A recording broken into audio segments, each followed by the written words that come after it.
조기 대선까지 41일 앞두고 있습니다. 각 정당은 경선 일정에 박차를 가하고 있는데요. 국민의힘은 어제 1차 컷오프로 후보 절반을 추렸습니다. 이초원 기자, 오늘은 국민의힘 4강 미디어데이가 진행된다고요?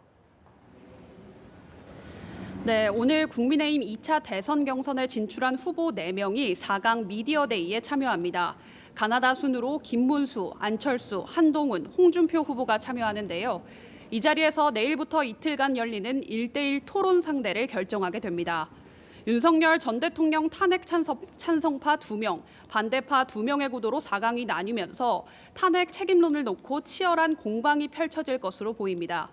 찬탄 입장을 보인 안 후보는 오늘 오전 페이스북을 통해 진정으로 국민의 신뢰를 회복해 이재명을 이기고자 한다면 우리 스스로부터 달라져야 한다고 말했고, 한동훈 후보는 KBS 라디오에 나와 우리 당이 계엄의 바다를 건너야 한다는 마음이 많은 국민의 의지로 모이고 있다고 평가했습니다.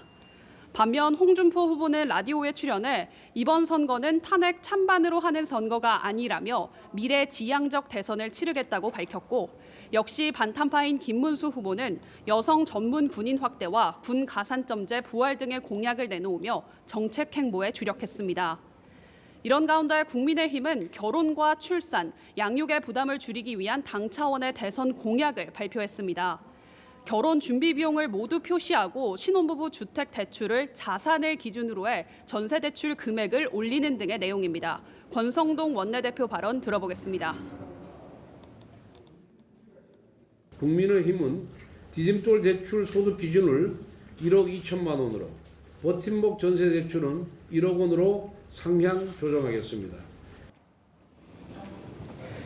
경선 레이스가 중반으로 접어들며 현역 의원들의 지지 움직임도 이어지고 있습니다. 당내 정책통으로 꼽히는 3선 김성원 의원은 한동훈 후보 캠프에 합류했고, 친윤계 핵심으로 꼽히는 3선 이철규 의원은 홍준표 후보 캠프에서 역할을 맡을 것으로 전해졌습니다. 이번엔 더불어민주당으로 가보죠. 민주당은 오늘 대선 경선 2차 토론회를 연다고요? 네, 더불어민주당은 오늘 대선 경선 2차 토론회를 진행합니다.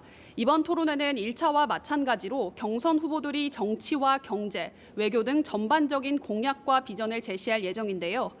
민주당 대선 경선 후보들은 이번 주말 민주당의 전통 지지 기반인 호남권과 제주, 강원, 수도권 순회 경선을 앞두고 치열한 표심 잡기 경쟁이 이어질 것으로 보입니다.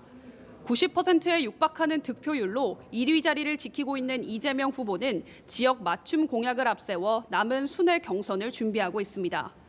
이 대표는 제주 지역을 세계적 관광지로, 강원 특별자치도의 권한과 자율성을 대폭 확대하겠다는 공약을 발표했습니다. 김경수, 김동연 후보는 치열한 2위 싸움을 벌이면서 다양한 분야의 정책 공약을 내놓고 있는데요.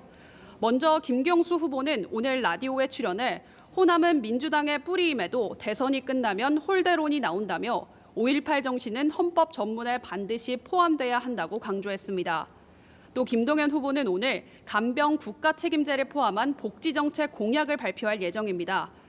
후보들이 토론 준비와 공약 경쟁에 주력하는 사이 당 지도부가 지원 사격에 나섰는데요. 대선 출마 가능성을 완전히 배제하지 않고 있는 한덕수 대통령 권한대행을 향해 연일 공세를 집중한 겁니다. 오전 회의에서 대미 통상 협상을 지휘하는 한 대행을 겨냥해 출마 장사를 위한 졸속 협상, 미국을 이용한 사전 선거 운동이라는 날선 표현이 쏟아졌습니다. 박찬대 민주당 대표 직무대행 겸 원내대표의 발언 들어보겠습니다. 한덕수 총리는 내란 방조자임에도 권한 대행이라는 존재 이유를 망각하고 차기 대선의 입맛을 다시고 있습니다. 민주당이 한대행에게 집중 포화를 퍼붓는 건 한대행이 조만간 출마를 결심해 범보수 진영 대선 후보로 나설 가능성을 경계하는 차원으로 풀이됩니다. 지금까지 국회에서 연합뉴스TV 이초원입니다.